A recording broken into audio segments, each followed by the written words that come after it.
വേദനയിൽ പരിശോധനയിൽ ക്ലേശങ്ങളിൽ കൊടും കാറ്റുകളിൽ അലയടിച്ചുയരും ആഴിയിൻ നടുവിൽ അവനെന്നെ നടത്തിയിടുന്നു.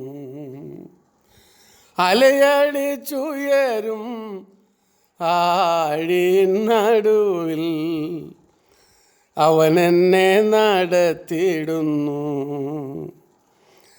ഞാൻ എൻ്റെ കണ്ണുകളെ ഉയർത്തിടുവൻ ഗിരിയിൽ, ഉയരത്തിൻ നാഥൻ യഹോവ അവനെന്നെ നടത്തിയിടുന്നു. ഉയരത്തിൻ നാഥൻ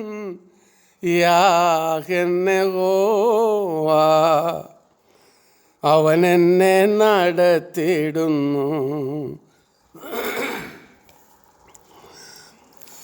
മറുകിൽ അവനെന്നെ വിളിച്ചതിനാൽ കൈവിടുകില്ലിനി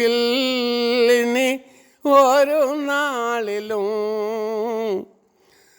മാറുകില്ല അവൻ എന്നെ വിളിച്ചതിനാൽ കൈവിടുകില്ലിനി ഒരു നാളിലും. മാറ്റമില്ലാത്ത വാക്കുമാറാത്ത വാഗ്ദത്തമുണ്ടെനിക്ക്. മാറ്റമില്ലാത്ത വാക്കുമാറാത്ത വാഗ്ദത്തമുണ്ടെനിക്ക്. ഞാൻ എൻ്റെ കണ്ണുകളെ ഉയർത്തിടുവൻ ഗിരിയിൽ, ഉയരത്തിൽ നാഥൻ യഹോവ അവനെന്നെ നടത്തിയിടുന്നു. ഉയരത്തിൽ നാഥൻ യഹോവ അവനെന്നെ നടത്തിയിടുന്നു. നിനയാത്ത നിമിഷത്തിൽ അവൻ വരുമേ, നൊടി നേരത്തിൽ ലോകം ഭ്രമിച്ചിടുമേ. നിനയാത്ത നിമിഷത്തിൽ അവൻ വരുമേ, നൊടി നേരത്തിൽ ലോകം ഭ്രമിച്ചിടുമേ. അവനോട് കൂടെ ആനന്ദതയിൽ നാം അതിമോദാൽ പറന്നുയരും. അവനോട് കൂടെ ആനന്ദതയിൽ നാം അതിമോദാൽ പറന്നുയരും. ഞാൻ എൻ്റെ കണ്ണുകളെ ഉയർത്തിടുവൻ ഗിരിയിൽ, ഉയരത്തിൽ നാഥൻ യഹോവ അവനെന്നെ നടത്തിയിടുന്നു. ഉയരത്തിൽ നാഥൻ യഹോവ അവനെന്നെ നടത്തിയിടുന്നു. അവനെന്നെ നടത്തിയിടുന്നു. Praise the Lord. ഹല്ലേലൂയ. കർത്താവായ യേശുക്രിസ്തുവിൻ്റെ നാമത്തിൽ എല്ലാ പ്രിയപ്പെട്ടവർക്കും പ്രഭാത വന്ദനങ്ങളെ അറിയിക്കുന്നു.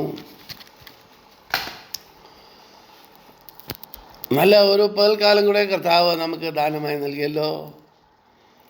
വിവിധ സ്ഥാനങ്ങളിലായിരിക്കുന്നുവെങ്കിലും കർത്താവിൻ്റെ സ്നേഹവും പരിലാളനതയും അനുഭവിപ്പാൻ, പരിപാലനവും അനുഭവിപ്പാൻ ദൈവം നമുക്ക് കൃപ നൽകുന്ന ഓർത്ത് കർത്താവിനെ സ്തുതിക്കുന്നു. അതെ, ഉയരത്തിൻ്റെ നാഥൻ കർത്താവ് അവൻ എന്നെ നടത്തിടുന്നു എന്ന് പാട്ടുകാരൻ പറയുന്നല്ലോ. അതുകൊണ്ട് ഞാൻ എൻ്റെ കണ്ണുകളെ സ്വർഗത്തിലേക്ക് ഉയർത്തുന്നു. എൻ്റെ സഹായം കർത്താവിൽ നിന്ന് വരുന്നു.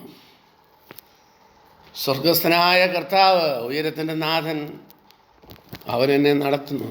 എപ്പോഴൊക്കെയാണ് നടത്തുന്നത്?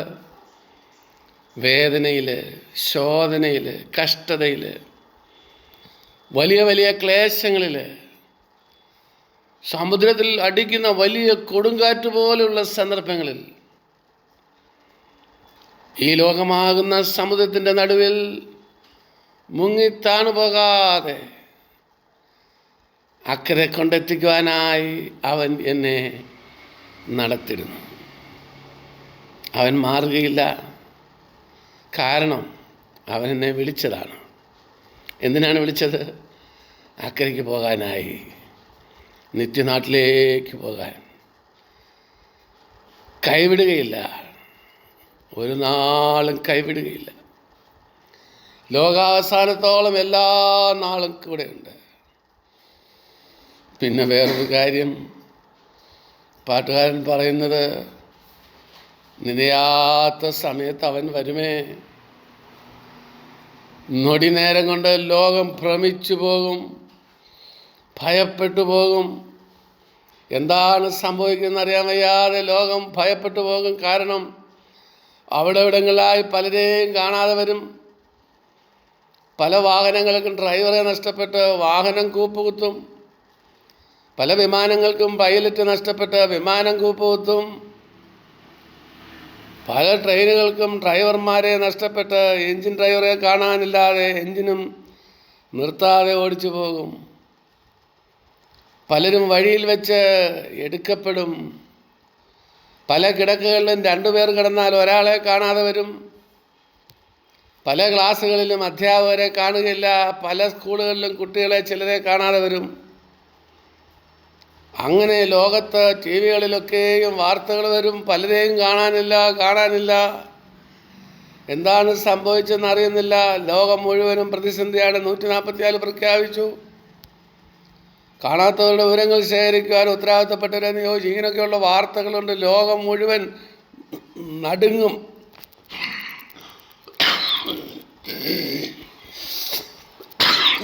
ദൈവത്തിന് സ്തോത്രം. നൊടി നേരത്തിൽ ലോകം ഭ്രമിക്കും. പക്ഷേ നമ്മെ വിളിച്ച് വേർതിരിച്ച കർത്താവ്, അവൻ നമ്മെ വിളിച്ചതുകൊണ്ട്, അവൻ നമ്മോട് കൂടെ ഇരുന്നതുകൊണ്ട്, അവൻ നമ്മെ കൊണ്ടുപോകാമെന്ന് വാഗ്ദത്തം ചെയ്തുകൊണ്ട് നൊടി നേരത്തിൽ, ദൈവത്തിന് സ്തോത്രം. അത് പാട്ടുകാരൻ പറയുന്നത് ഇങ്ങനെയാണ്: അവനോട് കൂടെ ആനന്ദതയിൽ നാം അതിമോദാൽ പറന്നുയരും. ലോകം മുഴുവനും ഇങ്ങനത്തെ ഒരു അരിഷ്ടരാവസ്ഥയിൽ, പ്രതിസന്ധിയിൽ എന്താണ് സംഭവിക്കുന്നറിയാതെ നട്ടം തിരിയുമ്പോൾ, അവനോട് കൂടെ നമ്മൾ, അവൻ്റെ മക്കൾ, അവൻ വിളിച്ചാക്കിയവർ, അവനാൽ തിരഞ്ഞെടുക്കപ്പെട്ടവർ അനന്തതയിൽ ആകാശത്തിൽ അവനോട് കൂടെ പറന്നുയരും. ഇതാണ് ഒരു ദൈവപേരിൻ്റെ പ്രത്യാശ. എത്ര മനോഹരമായി പാട്ടുകാരൻ ആ വിഷയങ്ങളെ വിവരിച്ചിരിക്കുന്നു. അത് പാടി വീണ്ടും കർത്താവിൽ സന്തോഷിപ്പാൻ, കർത്താവിൻ്റെ വരവിന് വേണ്ടി ഒരുങ്ങുവാൻ ദൈവം നമുക്ക് കൃപ ചെയ്യട്ടെ. വീണ്ടും ക്രിസ്തു യേശുവിൻ്റെ നാമത്തിൽ എല്ലാവർക്കും സ്നേഹവന്ദനങ്ങളെ അറിയിക്കുന്നു. കർത്താവ് നമ്മെ അനുഗ്രഹിക്കട്ടെ. മത്തായിയുടെ സുവിശേഷം 28-ാം അധ്യായത്തിൻ്റെ 20-ാം വാക്യം. യേശു അടുത്തു ചെന്ന്, സ്വർഗത്തിലും ഭൂമിയിലും സകല അധികാരവും എനിക്ക് നൽകപ്പെട്ടിരിക്കുന്നു. ആകയാൽ നിങ്ങൾ പുറപ്പെട്ട് പിതാവിൻ്റെയും പുത്രൻ്റെയും പരിശുദ്ധാത്മാവിൻ്റെയും നാമത്തിൽ സ്നാനം കഴിപ്പിച്ചും ഞാൻ നിങ്ങളോട് കൽപ്പിച്ചതൊക്കെയും പ്രമാണിപ്പാൻ തക്കവണ്ണം ഉപദേശിച്ചും കൊണ്ട് സകല ജാതികളെയും ശിഷ്യരാക്കിക്കൊള്ളുകയും ഞാനോ ലോകാവസാനത്തോളം എല്ലാ നാളും നിങ്ങളോട് കൂടെയുണ്ട് എന്നരുളി ചെയ്തു. മത്തായിയുടെ സുവിശേഷം 28-ാം അധ്യായത്തിൻ്റെ 20-ാം വാക്യം. ലോകത്ത് എല്ലാ നാളും കൂടെ ഇരിക്കുമെന്ന് പറഞ്ഞവരാരും കാണത്തില്ല. ഒരുപക്ഷെ നിങ്ങൾ എവിടെ ആയിരിക്കുന്നിടത്തോളം കാലം ഞാൻ നിങ്ങളോട് കൂടെ ഉണ്ടാകുമെന്ന് ചില സന്ദർഭങ്ങളിൽ ചിലരൊക്കെ നമ്മളോട് പറഞ്ഞേക്കാം. സ്കൂളിൽ ചെല്ലുമ്പോൾ അധ്യാപകർ പറയും, പ്രധാന അധ്യാപകൻ പറയും, എന്താവശ്യമുണ്ടെങ്കിലും എന്നോട് പറഞ്ഞാൽ മതി, ഞാൻ നിങ്ങളുടെ ഹെഡ് മാസ്റ്ററാണ്, ഞാനിവിടെ ഉണ്ടാവും.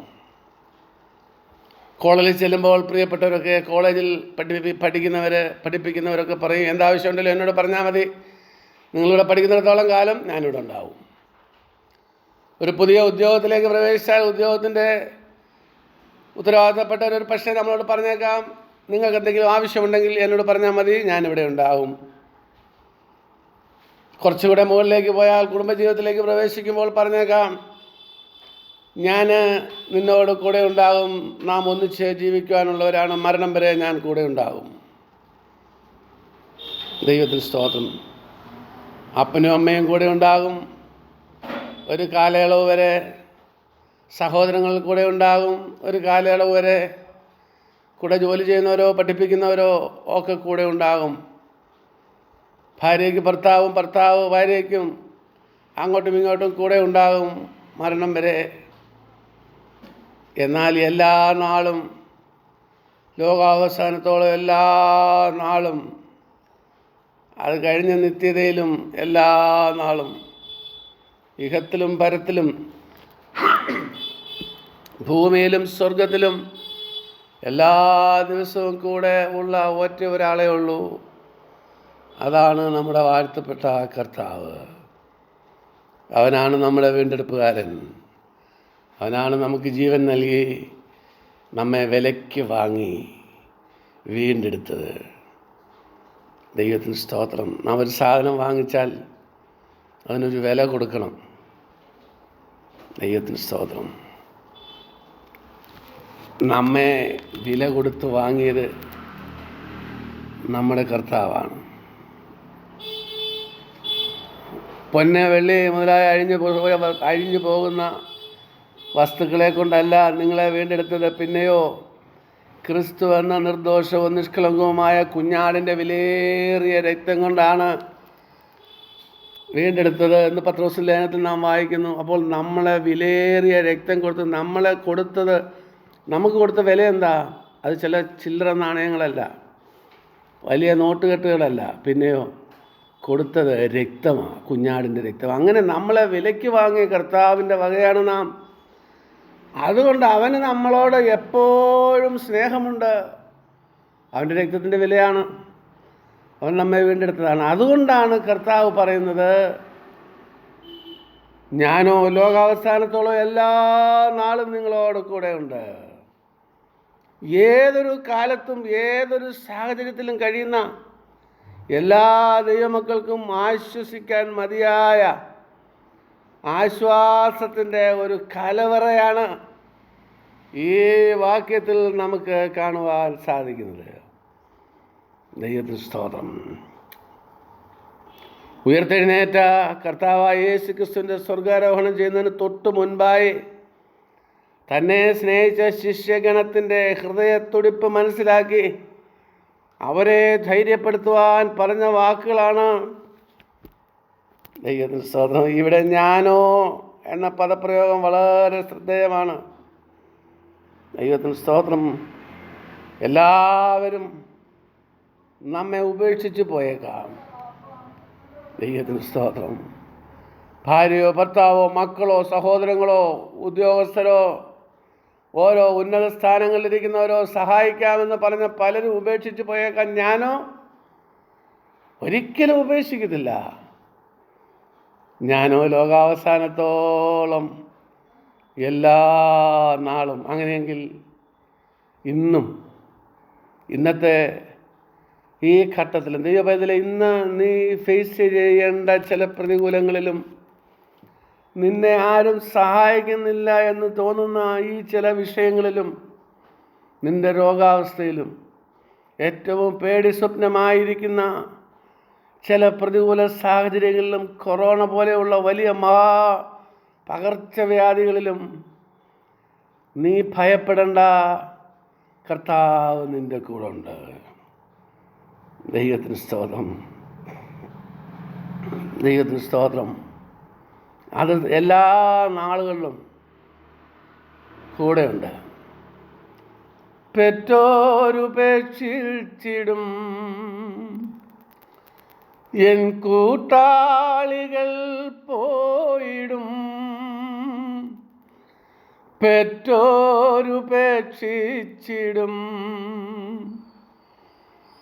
എൻ കൂട്ടാളികൾ പോയിടും, തെറ്റാതെന്നാപത്തു നേരങ്ങളിൽ കൂട്ടായെനിക്കുണ്ടു നീ,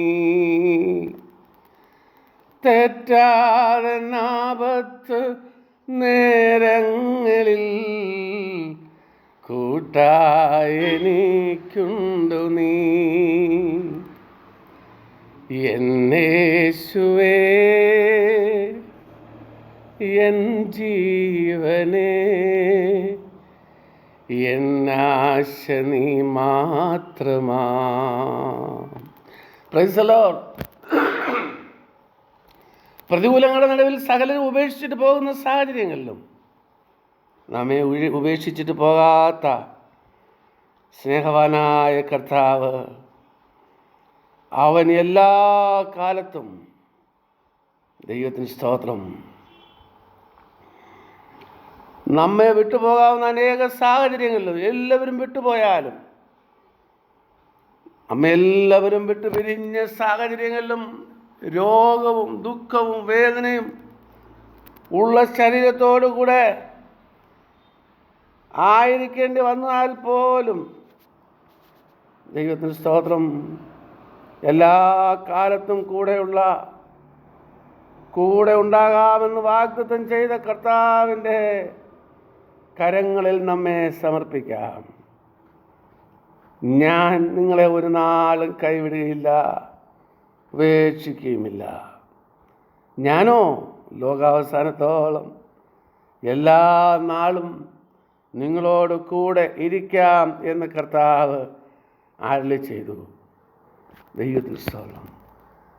എന്തിനാ കർത്താവ് നമ്മളോട് എല്ലാ കാലവും നമ്മുടെ കൂടെ ഇങ്ങനെ ഇരിക്കുന്നത്? നമ്മുടെ കൂടെ അവൻ ഇരിക്കാനുള്ള കാരണം എന്താ? അതിന് പല കാരണങ്ങളുണ്ട്. അതിലൊരു കാരണം ഉൽപ്പത്തി പുസ്തകം 26-ാം അധ്യായത്തിൻ്റെ 24 എഴുതിയിട്ടുണ്ട്. 26-ാം അധ്യായത്തിൻ്റെ 24 ദൈവത്തിന് സ്തോത്രം, അന്ന് രാത്രി യഹോവ അവന് പ്രത്യക്ഷനായി, ഞാൻ നിന്റെ പിതാവായ അബ്രഹാമിൻ്റെ ദൈവമാകുന്നു, നീ ഭയപ്പെടേണ്ട, ഞാൻ നിന്നോട് കൂടെയുണ്ട്, എൻ്റെ ദാസനായ അബ്രഹാം നിമിത്തം ഞാൻ നിന്നെ അനുഗ്രഹിച്ച് നിന്റെ സന്തതിയെ വർദ്ധിപ്പിക്കും എന്നരുളി ചെയ്തു. എന്തിനാ കർത്താവ് നമ്മോട് കൂടെ ഇരിക്കുന്നത്? ഉൽപ്പത്തി പുസ്തകം 26-ാം അധ്യായത്തിൻ്റെ 24 നാം വായിച്ചത്. കർത്താവ് നമ്മോട് കൂടെ ഇരിക്കുന്നത് നമ്മെ അനുഗ്രഹിപ്പാനാ, നമ്മെ വർദ്ധിപ്പിക്കാനാ, നമുക്ക് സമൃദ്ധി നൽകാനാ, നമ്മുടെ ശത്രുക്കളുടെ മുമ്പിൽ നമുക്ക് ജയം നൽകാനാ. അതിനാ ലോകാവസാനത്തോളം എല്ലാ നാളും കൂടെ ഇരിക്കാമെന്ന് പറഞ്ഞത്. ജീവിതത്തിൽ പരാജയം തോന്നുന്നുണ്ടോ? വിഷയങ്ങൾ നാശത്തിലായി പോകുമോ, നഷ്ടത്തിലായി പോകുമോ, പ്രതികൂലമായി പോകുമോ തോന്നുന്നുണ്ടോ? മുൻപോട്ടുള്ള നടപ്പിന് പ്രകാശം കിട്ടുന്നില്ലെന്ന് തോന്നുന്നുണ്ടോ?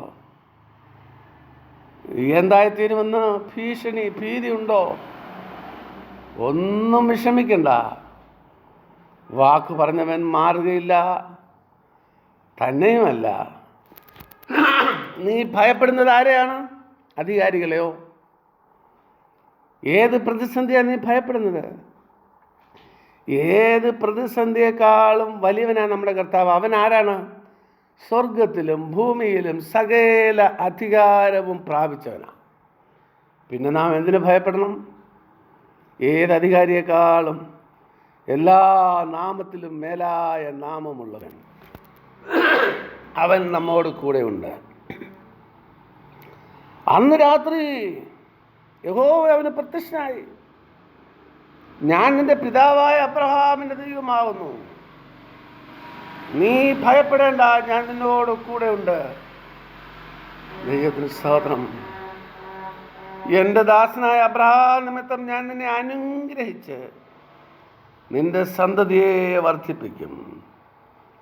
സ്വർഗത്തിലെ സകലവിധ ആത്മീയ അനുഗ്രഹത്താലും ക്രിസ്തുയേശുവിൽ നമ്മെ അനുഗ്രഹിച്ച പിതാവായ ദൈവം നമ്മുടെ വിതയിന്മേൽ 100 മേനി വിളവ് നൽകി നമ്മെ അനുഗ്രഹിക്കും. ദൈവത്തിന് സ്തോത്രം. അബ്രഹാമിൻ്റെ സന്തതിയായ ഇസ്ഹാക്ക് ഒരു വലിയ പ്രതിസന്ധിയിലായിപ്പോയി. ദൈവത്തിന് സ്തോത്രം. അതിൻ്റെ 12-ാം വാക്യത്തിൽ നാം വായിക്കുന്നു. ദൈവത്തിന് സ്തോത്രം. 26-ന്റെ 1-ാം അധ്യായത്തിൽ അബ്രഹാമിൻ്റെ കാലത്തുണ്ടായ മുമ്പിലത്തെ ക്ഷാമം പിന്നെയും ആ ദേശത്ത് ക്ഷാമമുണ്ടായി. നീ മിസ്രയീമിലേക്ക് പോകരുതെന്ന് അബ്രഹാമിന് കൽപ്പനയുണ്ടായിരുന്നു. ഞാൻ നിന്നോട് കൽപ്പിക്കുന്ന ദേശത്ത് പാർക്കുക, ഈ ദേശത്ത് താമസിക്കുക. ഞാൻ നിന്നോട് കൂടെ ഇരുന്ന് നിന്നെ അനുഗ്രഹിക്കും. നിനക്ക് നിന്റെ സന്തതിക്കും ഈ ദേശമൊക്കെയും തരും. നിന്റെ പിതാവായ അബ്രഹാമിനോട് ഞാൻ ചെയ്ത സത്യം നിവർത്തിക്കും. അബ്രഹാം ആ വാക്ക് കേട്ട് എൻ്റെ നിയമങ്ങളും കൽപ്പനകളും പ്രമാണങ്ങളും ആചരിച്ചതുകൊണ്ട് ഞാൻ നിന്റെ സന്തതി ആകാശത്തെ നക്ഷത്രങ്ങളെ പോലെയും വർദ്ധിപ്പിച്ച് നിന്റെ സന്തതിക്ക് ദേശം കൊടുക്കും എന്ന് ദൈവം നേരത്തെ പറഞ്ഞിരുന്നു. ദൈവത്തിന് സ്തോത്രം. ദൈവത്തിൻ്റെ വാഗ്ദത്തം ഉള്ളതുകൊണ്ട് അബ്രഹാം അതിൻ്റെ 12-ാം വാക്യം ഇസ്ഹാക്ക് ആ ദേശത്ത് വിതച്ചു. ആദ്യം വിതച്ചു.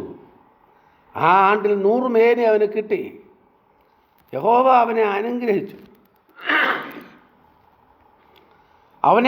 അവൻ വർദ്ധിച്ച് മഹാധനവാനായി തീർന്നു.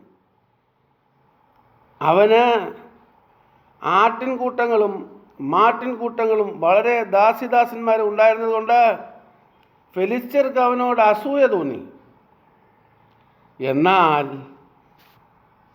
അവൻ്റെ പിതാവായ അബ്രഹാമിൻ്റെ കാലത്ത് അവൻ്റെ പിതാവിൻ്റെ ദാസന്മാർ കുഴിച്ചിരുന്ന കിണറൊക്കെയും ഫെലിസ്ത്യർ മണ്ണിട്ട് നികത്തിക്കളഞ്ഞു. ദൈവത്തിന് സ്തോത്രം. ദൈവ പൈതലേ, നിനക്ക് ഉണ്ടാകുന്ന നന്മയുടെ കിണറുകൾ നീ അനുഗ്രഹം പ്രാപിക്കുന്നത് കണ്ട്, ദൈവം നിന്നോട് കൂടെ ഉണ്ടെന്ന് കണ്ട്, നീ കുഴിക്കുന്ന കിണറിൽ വെള്ളം കിട്ടുന്നത് കണ്ട്, നിന്റെ നന്മ കണ്ട് ഫെലിസ്ത്യര് അത് മൂടിക്കളയും. ദൈവത്തിന് സ്തോത്രം. 18-ാം വാക്യത്തിൽ തൻ്റെ പിതാവായ അബ്രഹാമിൻ്റെ കാലത്ത് കുഴിച്ചതും അവൻ്റെ മരണശേഷം ഫെലിസ്ത്യർ നികത്തിക്കളഞ്ഞതുമായ കിണറുകൾ ഇസ്ഹാക്ക് പിന്നെയും കുഴിച്ചു.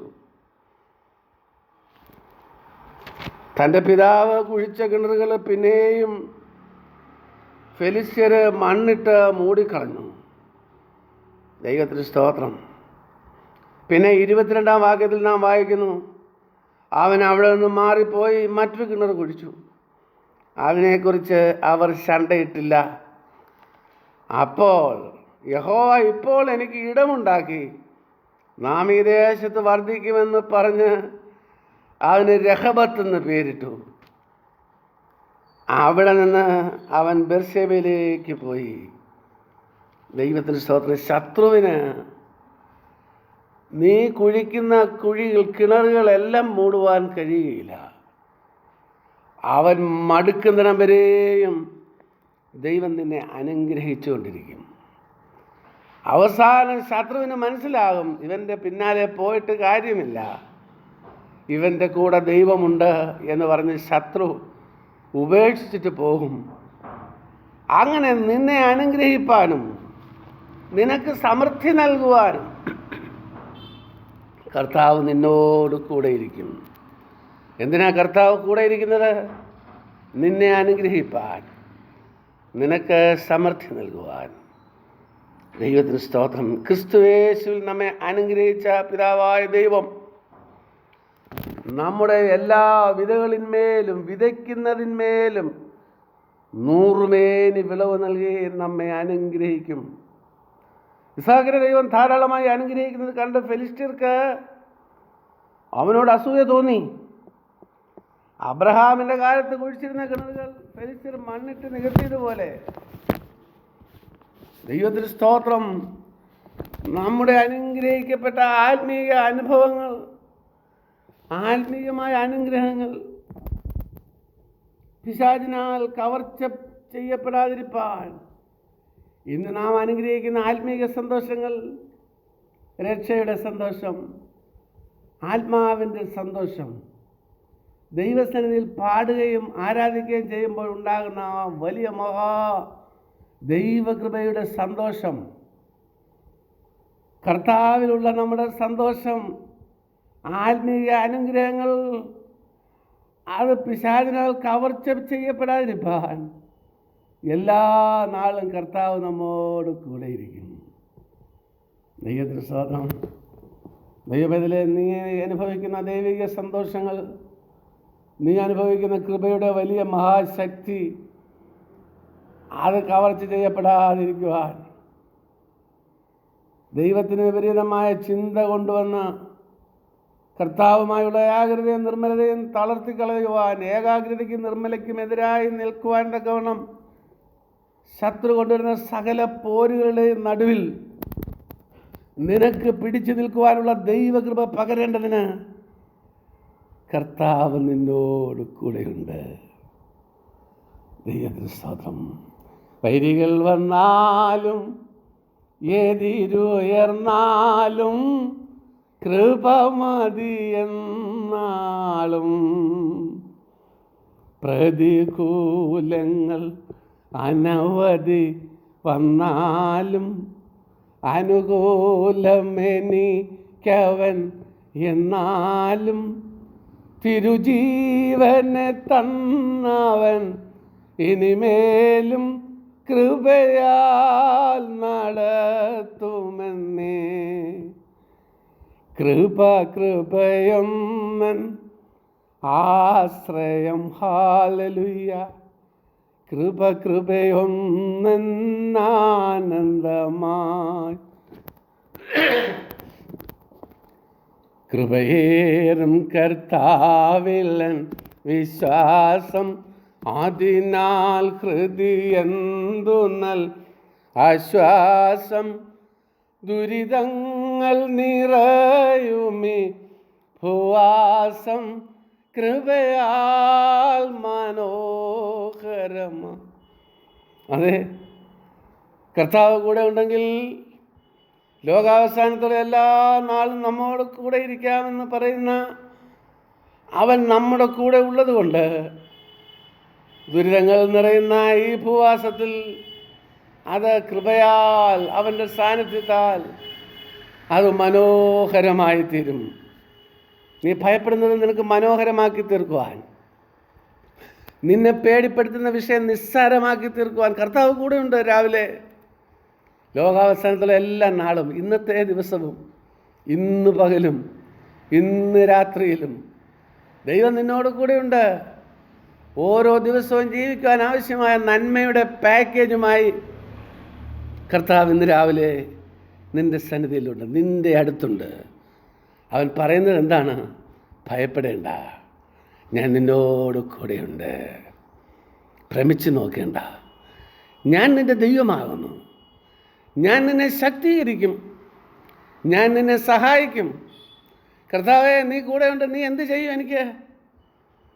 നീ കൂടെ ഉണ്ട്, എനിക്കറിയാം. എങ്ങനെയാ, എന്താ നീ ചെയ്യാൻ പോകുന്നത്? കർത്താവ് പറയും, ഞാൻ നിന്നെ ശക്തീകരിക്കും, ഞാൻ നിന്നെ സഹായിക്കും, എൻ്റെ നീതിയുള്ള വലങ്കൈ കൊണ്ട് ഞാൻ നിന്നെ താങ്ങും.